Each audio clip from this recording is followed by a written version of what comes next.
The left-wing gender insanity being pushed on our children is an act of child abuse. Very simple. Here's my plan to stop the chemical, physical, and emotional mutilation of our youth.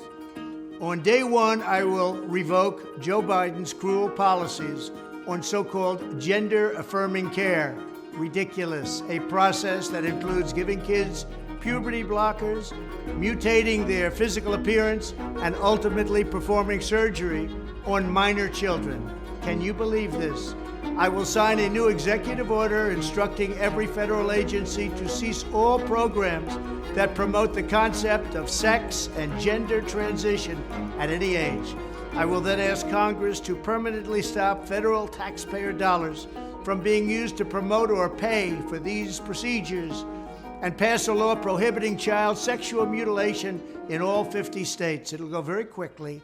I will declare that any hospital or healthcare provider that participates in the chemical or physical mutilation of minor youth will no longer meet federal health and safety standards for Medicaid and Medicare and will be terminated from the program immediately. Furthermore, I will support the creation of a private right of action for victims to sue doctors who have unforgivably performed these procedures on minor children. The Department of Justice will investigate Big Pharma and the big hospital networks to determine whether they have deliberately covered up horrific long-term side effects of sex transitions in order to get rich at the expense of vulnerable patients, in this case, very vulnerable.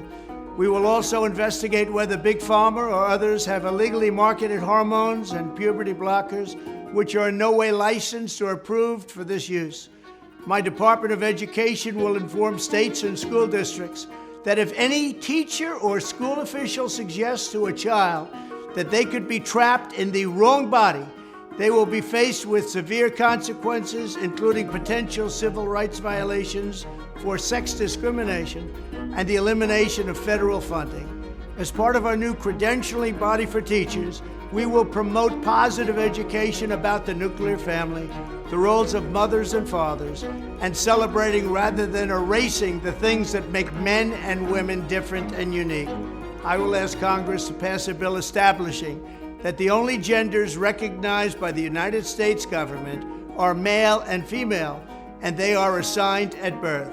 The bill will also make clear that Title IX prohibits men from participating in women's sports, and we will protect the rights of parents from being forced to allow their minor child to assume a gender which is new and an identity without the parent's consent.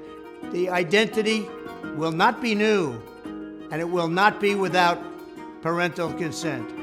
No serious country should be telling its children that they were born with the wrong gender, a concept that was never heard of in all of human history. Nobody's ever heard of this, what's happening today.